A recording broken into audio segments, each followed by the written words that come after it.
I never liked my voice growing up at all. So my mom, while she was very affirming on beauty and smarts and things, she mocked my voice every chance she got, and I hated it. It made me want to cry, but I wasn't going to show her. I was going to show her these tears, but I remember reading a book and it said, like, your child loves your voice. It's the first voice they hear, and it's what they love. And it made me start thinking, like, I don't even love my own voice. Like, I got to love my voice before my child comes into this world. But I think for me, my self-perception has changed a lot once I felt like I got my own independence from having like my own kids. It made me want to love certain things about myself even more so that my kids won't struggle with the same thing. Ready for some girl talk? Welcome to Girl Talk. I'm Nicole D. Miller, author, blogger, speaker, hybrid book publisher, and your host. At Girl Talk, we are a safe space for female leaders to engage in healing and edifying conversation. This is your Me Too empathetic corner, where we have authentic and transformative dialogue designed to uplift and connect high-achieving women like you. Are you looking for a safe space to cultivate sisterhood with other like-minded female bosses? Leave your cape at the door and join the conversation. Hey guys, you're tuning in to our final conversation on Pretty Girls versus America. I'm your host, Nicole D. Miller. If for some reason you missed the first two parts of this meaty dialogue, make sure you circle back and catch those first. In this conversation, I'm joined by heavy hitters Jamia Lewis, Camille Janae, Lisa Evans, Lisa Nichols, and Nikki B. Each woman goes deep, shedding the layers of public image and persona, and really letting us in to their personal life experiences that have affected their self-images. To connect with each panelist, tap into their contact information in the show notes. Okay, so far we've been in it with this topic, and we talked a lot about how the culture has influenced our self-perceptions. We're going to pick back up this chat with disclosing more specifically how men have. Here are a few things to keep in mind while listening. How did men affect your self-perception growing up, specifically father figures? Was there a double standard in your home of men versus women? When did your self-esteem issues surface? Do you think we have more pressure from men or from each other? All right, guys, you know the drill. Make sure you grab your favorite beverage, sit back, and join the conversation. Great point, Lisa, about what is your motivation. It makes me think of just makeup, right? So like makeup should be just enhancing. It shouldn't be like making you look totally different, which some people do use it for that. So I have no problem with makeup, but I'm not trying to be glam every day because that's just not me. I want you to still recognize me in person. And just the friend thing, being compared to your friends. I've met so many beautiful women who don't know they're beautiful because their friends always got attention. And I'm like, girl, like you're gorgeous. What are you talking about? But it's just that messaging of comparison, and you believe it because that's your experience, but that's not necessarily true across the board. So I feel like I've been kind of struggling in a sense with this question because I don't think I'm above being influenced, but maybe I'm just not completely aware. I think I've always felt like, kind of different in a sense that people felt like I was different. I don't feel like I'm different, but as far as like culturally, maybe because I didn't do what was trendy, but I was doing what I felt comfortable with doing, whether it's like what I wore, how I did my hair. And then it always seemed like then it came into trend. And it's like, oh, but you guys laughed at me for wearing my hair like this. Oh, you laughed at that outfit, but now you have it on. So, and it's like I was just like ahead of my time or anything, but it was just kind of what I was into, So I don't know. I think I kind of always felt maybe a little bit comfortable in my own. Let me not say comfortable because I felt uncomfortable, but I felt comfortable enough to do what I wanted to do. but society would kind of question and make me feel uncomfortable, but not enough to make me change. But I think now being older, it was just like, oh, a question of like, oh, you're not quite going with the trends. Like, and it was just more of a, people are just being inquisitive versus like how I probably took it, like, oh, they don't like what I have on or something. So I'm not exactly sure right now if this big age, as my friend says, of how it has influenced me, so to speak. But I do know that it's probably shaped me in some kind of way, because I did always feel kind of different in a sense. Not that I felt like I was different or better than anyone, but I do feel like I wasn't always going with the cultural norms. And it may have just been because, like I said before, and I think we spent a lot of time on boob size today, but being in third grade and wearing like a C cup and being bigger than the teacher and my mom and things, the clothes that I wore, I felt like I wore things purposely that weren't, because like the 90s people wore bigger clothes. I wasn't wearing big baggy clothes because it made me look bigger than what I was, because I had these big old boobs. So I always wore like a fitted tight shirt. But maybe I still wore it with the same shoes other people were wearing, but I was just doing what made me feel comfortable.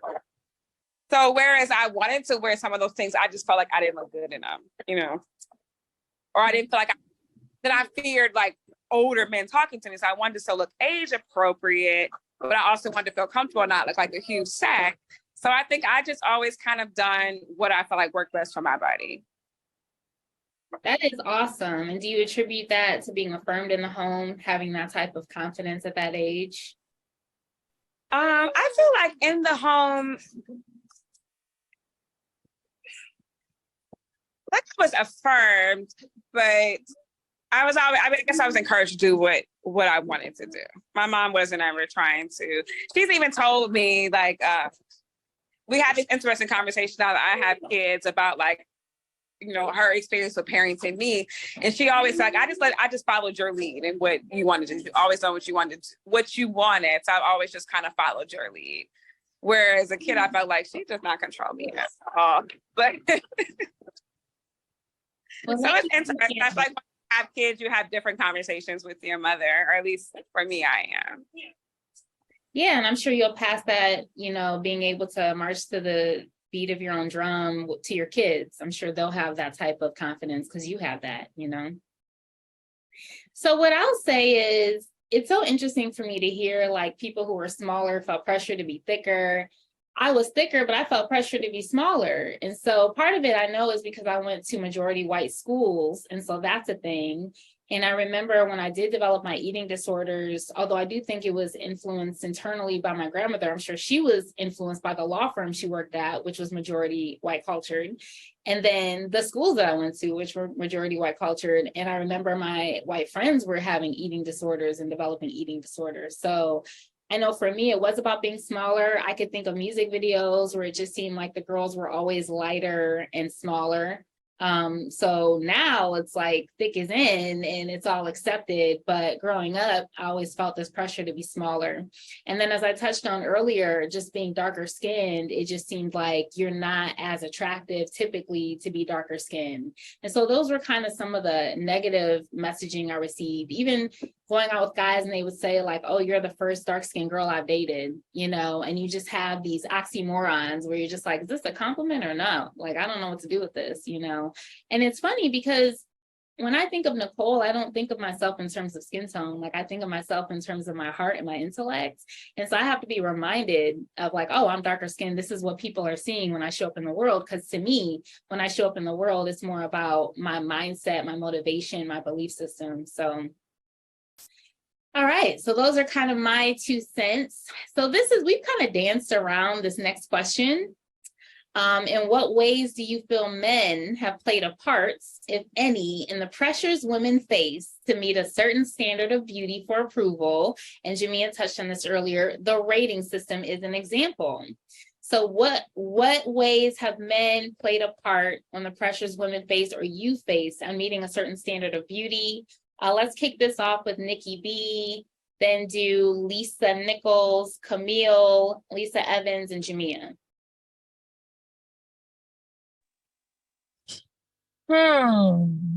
Man, this is a man's world, but it's nothing without a woman, okay? I'll start there. So So my parents were 16 when they had me. My dad had the opportunity to, he had a decision to make, right? What do I stay here and do this thing? Or do I take this opportunity to join the Navy and travel and never really, I don't have to stay, mama's baby, daddy's baby. So unfortunately, that was the road he chose, was to go away and live a totally different life. And my mom had to, sacrifice her dreams. Like I was telling you all, she wanted to do, pageantry and modeling and dance and acting, all those things. So that was a huge, to me, for her, she had to really make that choice, and doing that, and that really played a major part in her life, which in turn made a huge impact in my life, when it comes to men and things like that. So now my stepfather, he was a great guy when it comes to providing certain things, the structure, safety, things like that. But it will be certain things that he would tell to me to me and my sisters, versus what he would say to my brothers. So my brothers can pretty much do whatever they wanted to do, but he was really strict with us girls. So growing up, I kind of felt like there were restrictions, like I really couldn't do what other guys would do or what boys would do. But I actually realized that I had a chip on my shoulder. There was one in particular situation that I always remember, and I take this with me, where middle school, I tried out for the cheerleading team. I'm like, yeah, I'm gonna be a cheerleader. Hey, give me an A, right?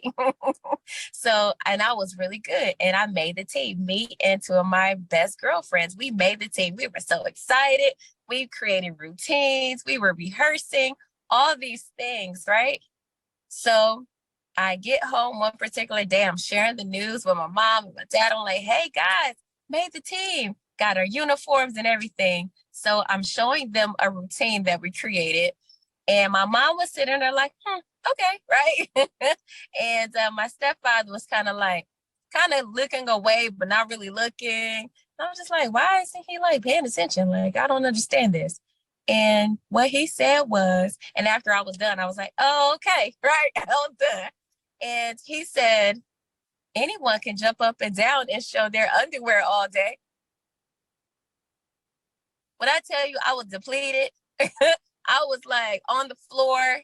I was like crying on the inside. I'm not sure what my face looked like on the outside, but on the inside, I was tore up. So later that year, mind you, this is middle school. Later that year, and there were 6 of us. So usually around Christmas time, things like that, we would get big gifts, boys gifts, girls gifts, and we get little small trinkets in between, because that's a lot of kids to pay for, right?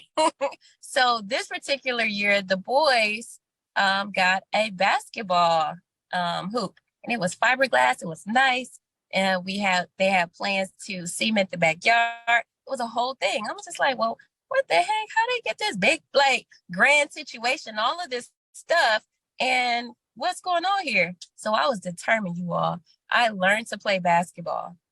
And guess what happened? I was the best. Like, I did like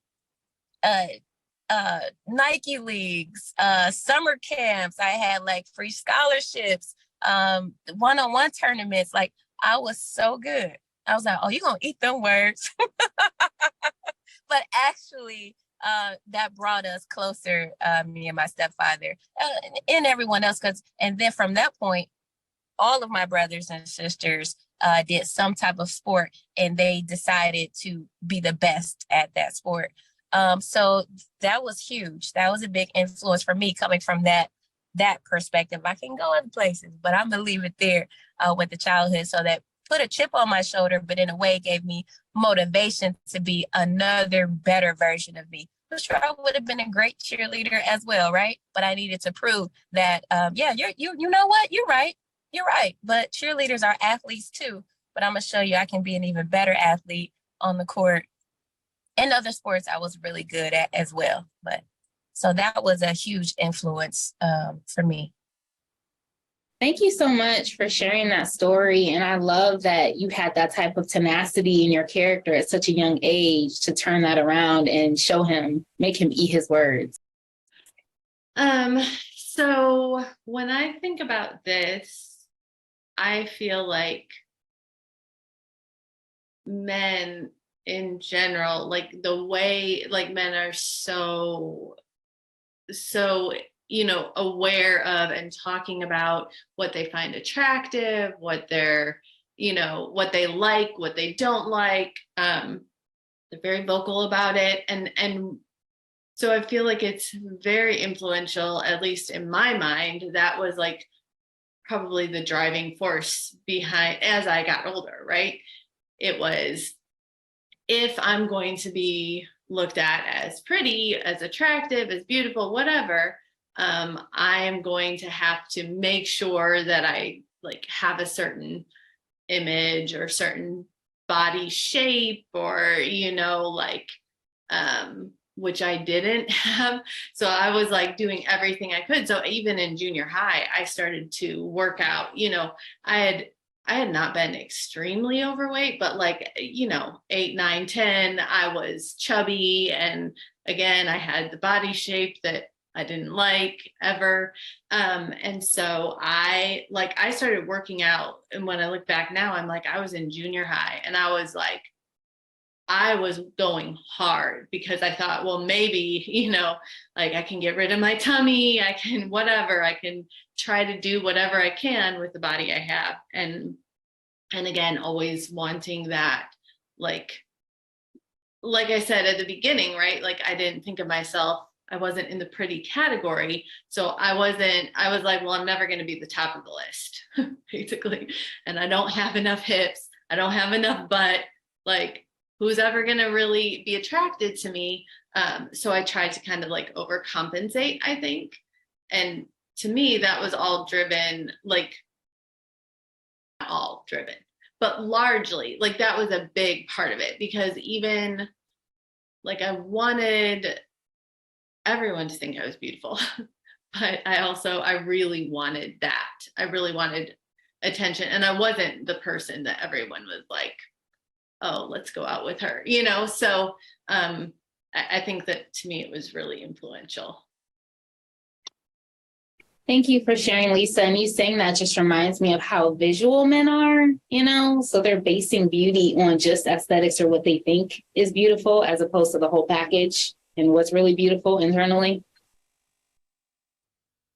So for me, I feel like men definitely, they are visual, but then you start to learn that they all have their own idea of what they find beautiful, because you'll see like maybe like someone thicker, someone smaller, so it may or may not be you, and it might not mean that you're not beautiful. It's just kind of what they're into. But I kind of really feel like the pressure women put on themselves today is more of comparing themselves to other women. Because I feel like men are visual, but I feel like they're not going to, I don't want to sound like this, but they're not going to disapprove you because you're not like the culture's idea of beautiful. I feel like the pressure women put on ourselves sometimes comes from other women, because especially going back to like the BBLs, you hear a lot of men say like they might think it's like nice, but they're kind of like, what the hell was she thinking? Why would she do that? And I think maybe when we were younger, maybe we felt like, or maybe I'm speaking for myself, that it was like, oh, we have to look this way for a man, or a man thinks this or that. And it's just kind of like, you start to see that men are so simple that, they'll talk to anything sometimes. Yeah, I don't know. I feel like men definitely, we feel like it could be for men, but sometimes it's like, that's not even what a man is looking for. And I think it's just ourselves comparing ourselves to other women a lot of the times and putting that own pressure on ourselves. That's how I feel. Yeah, you definitely bring up a good point as far as women comparing. And I think we touched on that earlier in the conversation with us being self-critical, even at a very young age. Okay. I think I kind of agree with what Camille was saying, and I think I have a few thought about that too. For me, I didn't have a father. Well, I had a father. He was in and out of the house. He had a lot of issues going on, so he wasn't there to affirm me as a male role model. And I already had trauma from my biological father in my soul because he was abusive to me when I was a child. So I think I had father issues right out of the gate. So because of that and me not being affirmed by a male figure in my life, I went to seek approval from men my entire life. So I think that I was seeking approval from the wrong types of men. And so it was more because like Camille said, men, they're obviously on the spectrum of different types of men, but most men that are good men that are decent, good men that we want to be with, they're not concerned about the outside as much. They want to be attracted to you. But I was so broken inside that it was presenting on my outside. So of course, a good, decent man is not going to want to be with me because he can see that I'm very insecure, very broken, and I'm chasing after the football player, or I'm chasing after the popular guy, when they might want because they're broken, they want the stereotypical type of girl like we see kind of in today's society, like a lot of these rappers. They're the ones that are dating the Instagram models, and both of them are actually broken. That's where they're kind of attracting to each other. So I think when you have a healthy viewpoint of yourself and women in general, people in society, you don't care as much about what people look on the outside. But because I didn't have that male assurance from my father or any male in my life, I was seeking the wrong type of attention. And because that wrong type of attention wanted, had their ideas of beauty and things, I was trying to live up to their standard, when in reality, if I had been affirmed and knew my identity in Christ, I could have just been myself, and the right man that would have, or the right boys that would have liked me and saw me, I would have been with them. I hope that makes sense. That makes total sense. And I can totally resonate with your story because that was similar to my story. And when we talk about the influence of men in our lives, our fathers are first and foremost that primary influence. And I know Nikki B shared her story. So definitely, I understand. I'll just say for me to give a little bit more to that, spiritually speaking, that's how God manifested himself to me as father. And that was just so a part of my healing. I could see how me not having a father in the home, I didn't know what to look for in a man. And I was looking for acceptance from the wrong type of man, just similar to what Lisa was sharing. So I definitely feel like if you don't have that affirmation from the men in your life growing up, it can just lead you astray into what you're looking for in a partner. So we're kind of ending.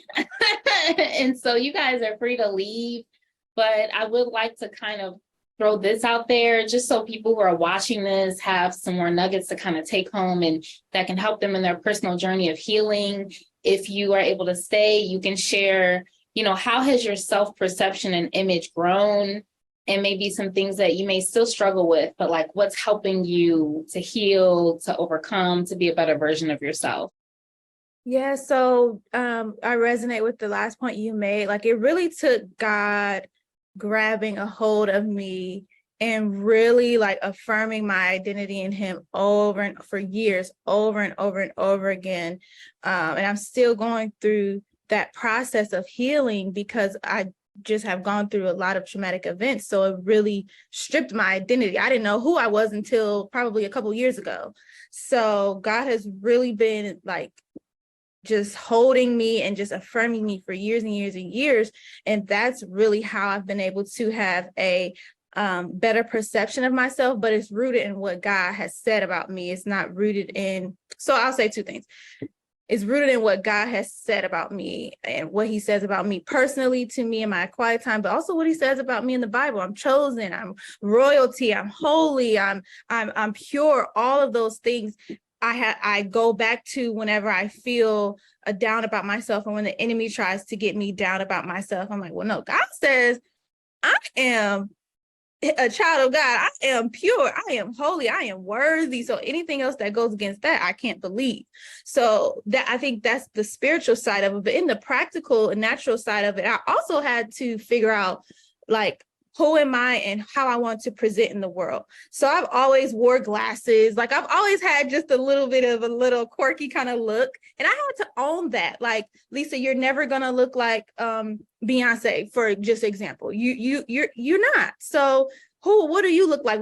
How do you like to look? Okay, you like glasses. Get glasses that are in different colors that look nice on you. You like this certain shape. That certain shape accentuates your eyes. So do that. What hairstyles, that you feel confident in? What types of clothes that flatter your body? What type of accessories? I love watches, so I wear a simple watch. Some people wear a lot of bangles. I don't like that, and that's okay because it's not my style. You know what I'm saying? So in the natural and the practical, I had to also figure out what my personal style was. That's what I'm trying to get to.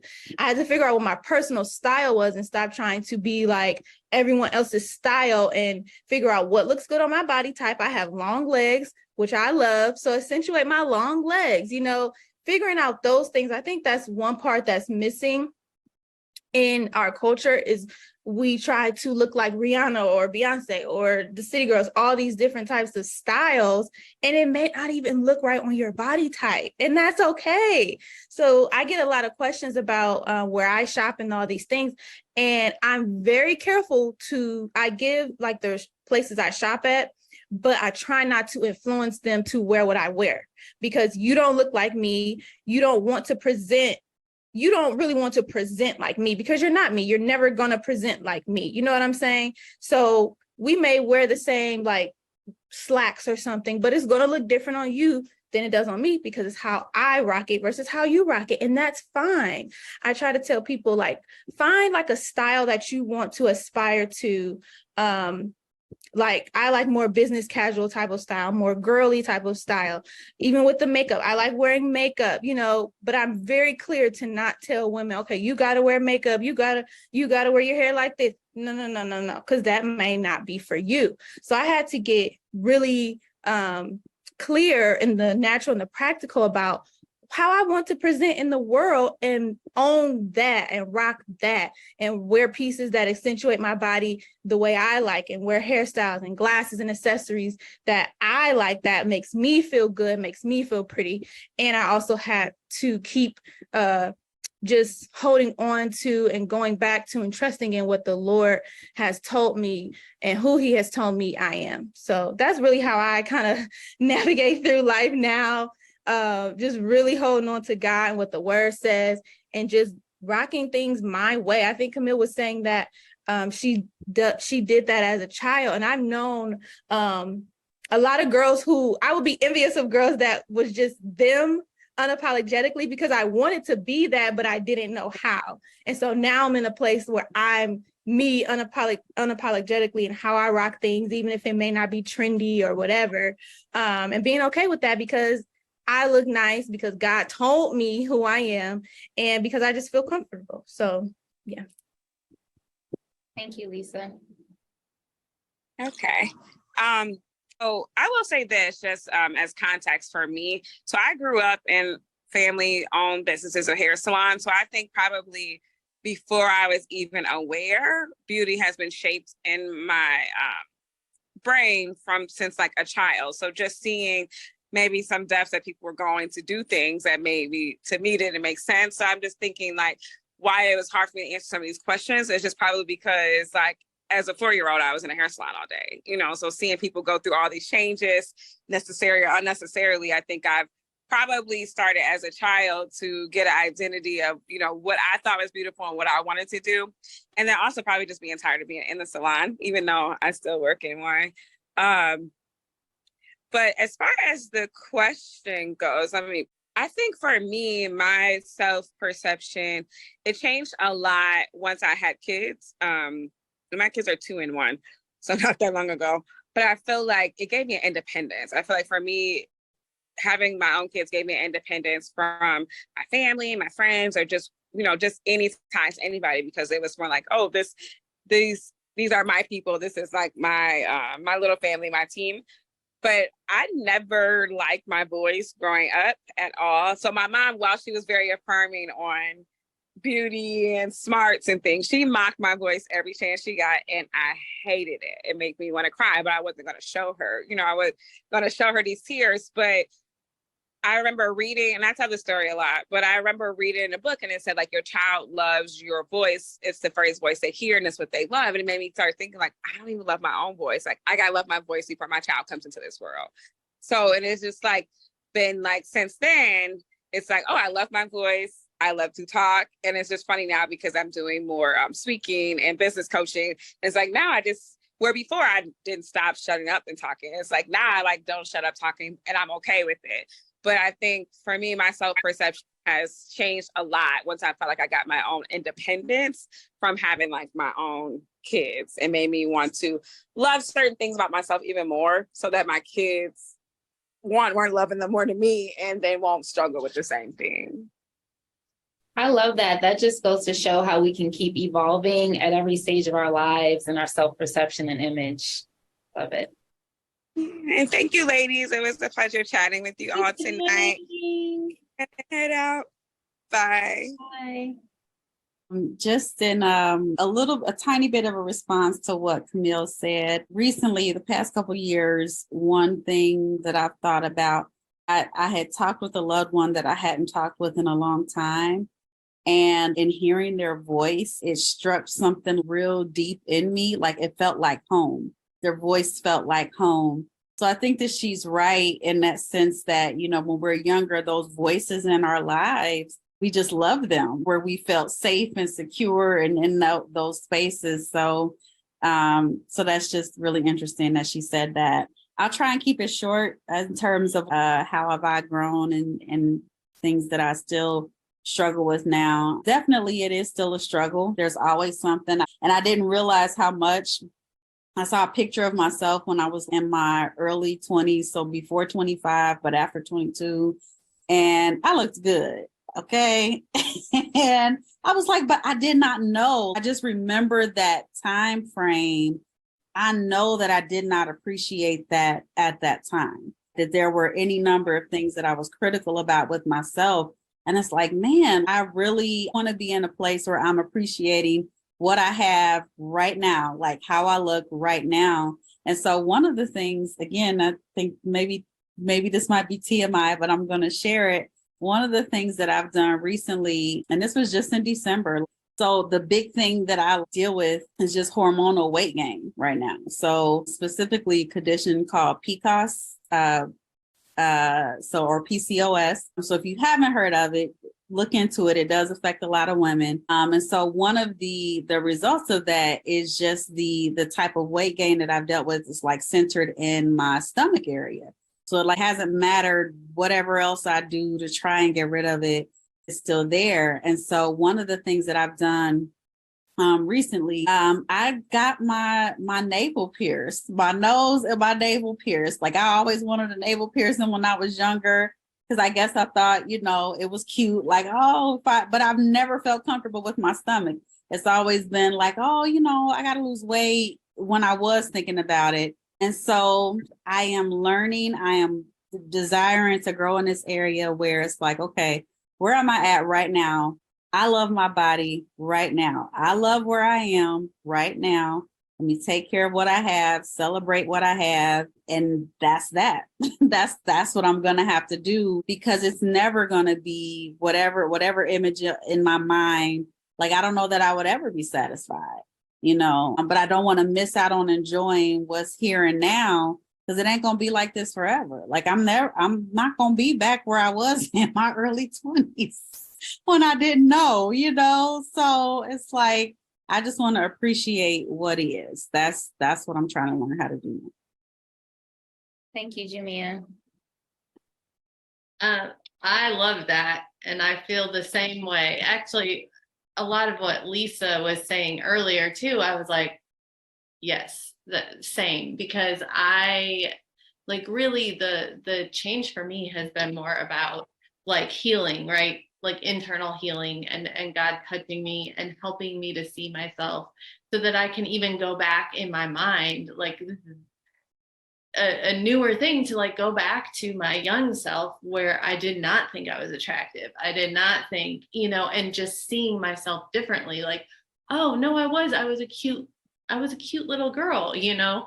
And so to be able to have that compassion and see my younger self in that way is really like really different and awesome. And I think too, just going throughout, like she was talking about owning, you know, your style and what do you like. And I think for me, a lot of it was like that freedom to like, no, I can choose what my style is and I can wear things that I like and I can find clothes that accentuate my body type in the right way. You know, I don't have to just like hide or cover it up or feel like I can never wear anything cute. You know, I just have to find the things that work for me. And so that has been like, that probably was in my 20s that I started to really embrace it, like mid 20s, late 20s, maybe. And so that changed my perception a lot because I could see myself as beautiful and I could see like, I'm just my own unique, you know, kind of separate in some ways from everybody else. Like this is just who I am and it's good. Well, of course, there's still challenges, but I would say that, you know, I'm at the point now where I'm like, I probably feel more beautiful now than I ever have in my life. Just because I'm at a place where I'm like accepting and owning who I am. And so that's encouraging because it's like, I've come a long way and I still have further to go, but I'm heading in the right direction. I love that. That's beautiful, Lisa. I love that, Lisa. I love that, Jamia. Lisa, Evans, Camille, just everyone, what everyone said was absolutely beautiful. It resonated from different places. And yes, once I went through a divorce, there were a lot of other, I mean, this just came to me now as you all were talking. I was like, oh my goodness, what? How come I didn't make that realization then?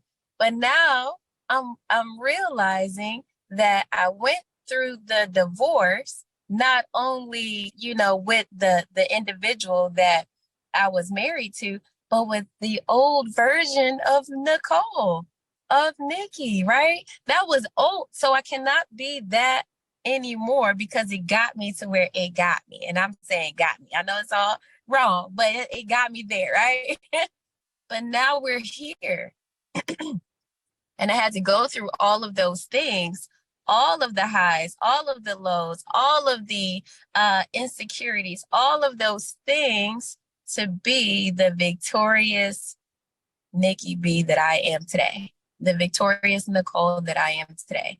And I absolutely love that for the little girl in me, because she's doing flips. She's excited. She understands, like, she'll let me know, like, hey, something's not right. We need to do something fun, right? We need to do something that we really like to do. And now that I'm listening, right, I'm tuned in. I'm tuned in to the little girl in me, as well as the futuristic, the victorious, better version of myself. So it's so much power in being present right now. What Jamia was talking about, dang, I seen that picture. I was a baddie, but I ain't know it though, right? I didn't know it though. So now when I look at myself in the mirror, looking at my soul, like, oh, you a baddie, right? And not because of the physical appearance, like Nicole was talking about. No, it's the energy that I bring. It's the fact that I actually really love myself, and not love myself in a toxic way, but love myself enough to know the standard, right? To know what type of relationships to enter into. And I'm not only talking about intimate relationships, I'm talking about all dynamics of relationships, right? If my mom says something to me that I don't like, I'm not going to swallow it. I'm saying, Mom, I don't like that. don't talk to me that way, right? Or even myself, like, dang, I was so stupid. Oh, wait, don't talk to her like that. Don't talk to my friend. Don't talk about my friend like that, right? No, that was a simple mistake. And now let's move on. Let it go. Right? So understanding who my dad is, who my father is, right? That keeps me where I am, as well as expands me and expands my territory, not only with the reach and the influence, but within myself. And getting closer to know him just brings me so much joy, and it exudes, and people see that. And so we don't attract what we want, we attract what we are, right? Is what Lisa was talking about earlier. And that was like, whoa, that was a gut punch, right? When I realized, I was like, oh, hold up. So all these people that's around me right now, this is little pieces of me. Oh, I don't like this. I got to change this. And things shifted in my life. When I divorced people, when I divorced behaviors, when I divorced habits, right? Laziness, like all of those things. That's a whole nother conversation that comes to laziness, because that's a psychological thing, and you got to unpack that. Nevertheless, so keeping Jesus in the forefront, right?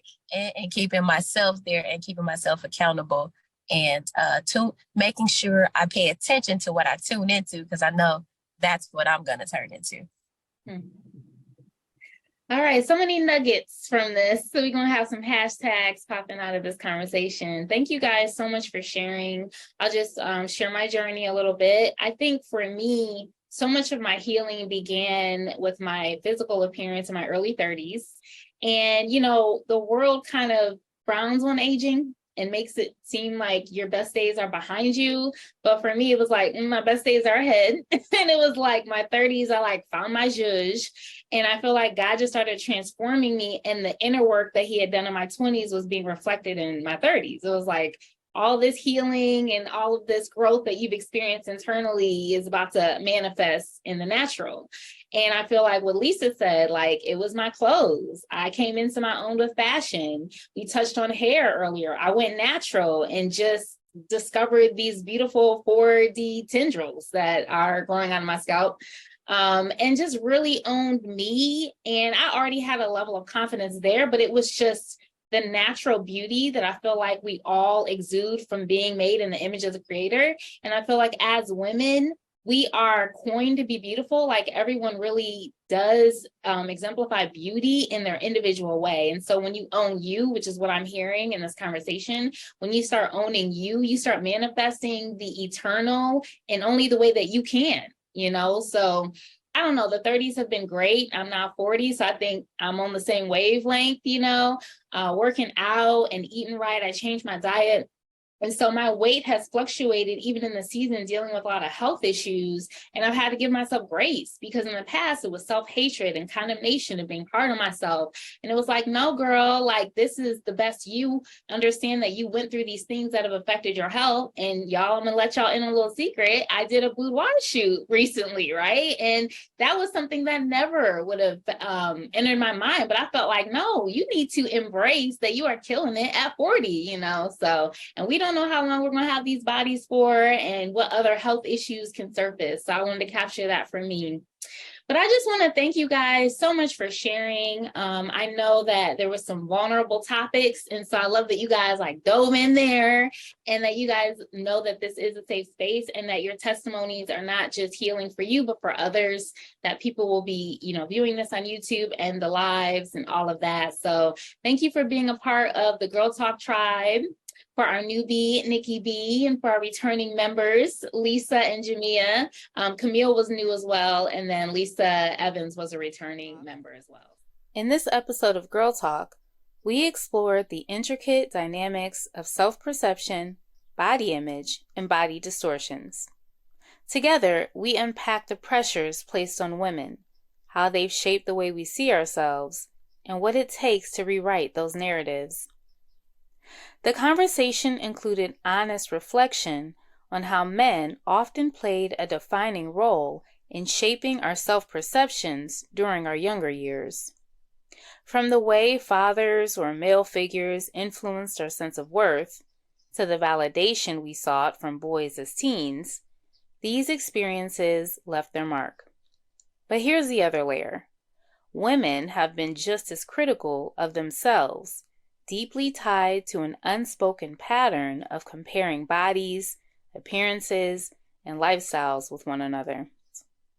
To combat these unhealthy narratives, we were encouraged by Lisa Evans to find our own style.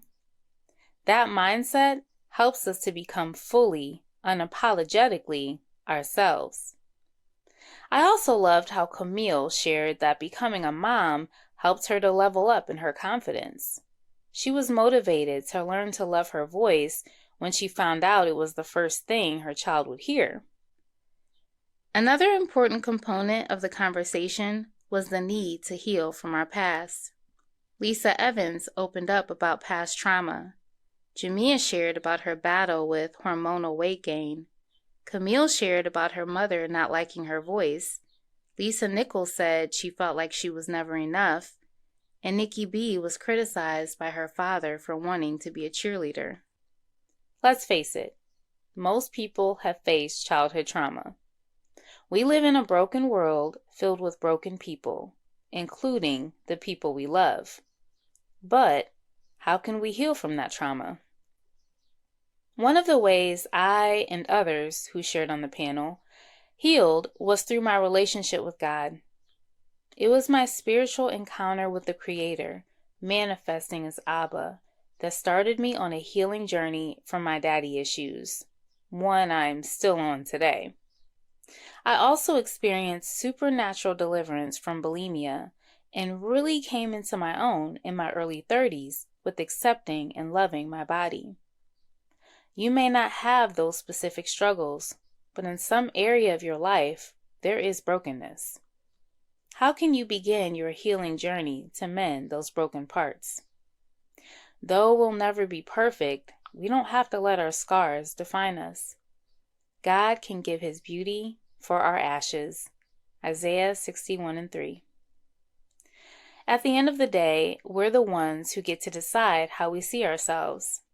Yes, culture, family, and history may have influenced us, but we hold the power to change the narrative. The question is, what will you allow to influence your perspective today? Who or what are you giving a platform to in your mind and soul? Thank you guys for sifting through this cumbersome topic of self-image and perception. I hope you saw yourself in the panelists and their stories. Pretty Girls vs. America wasn't about fitting into the world's definition of style or beauty. It was about rising above it to see ourselves as valuable, worthy, and capable. To the women tuning in, you're not in competition with anyone else. You were made to bring something into this world that only you can. Now, get ready for our next conversation. Can Black love still exist? Oh boy. Trust me, ladies, this is going to be a good one. If you're a Black woman who is struggling with hope to believe for your counterpart, you definitely do not want to miss. And remember, I attract amazing women doing amazing things. So guess what, sis? That means you're amazing. Don't forget to subscribe, rate, and review this podcast. To continue the conversation, join our Girl Talk community by following @GirlTalkCLE on Instagram and Facebook.com/HTOHB, where you can join the Girl Talk Facebook group. You can follow me personally on Instagram @HTOHB, on Facebook.com/HTOHB, and at YouTube.com/@HTOHB. Feel free to reach out via email info@indiemillerpublishing.com. If you're a writer who wants to take the next steps into becoming a published author, you can book a one-on-one consultation at indiemiller.pub. Just let me know you heard about my publishing house through Girl Talk, and I'll give you a 50% discount on our one-on-one. If you'd like weekly inspirational nuggets, you can subscribe to my blog and monthly newsletter at NicoleDmiller.com, where you can learn more about me and my writings.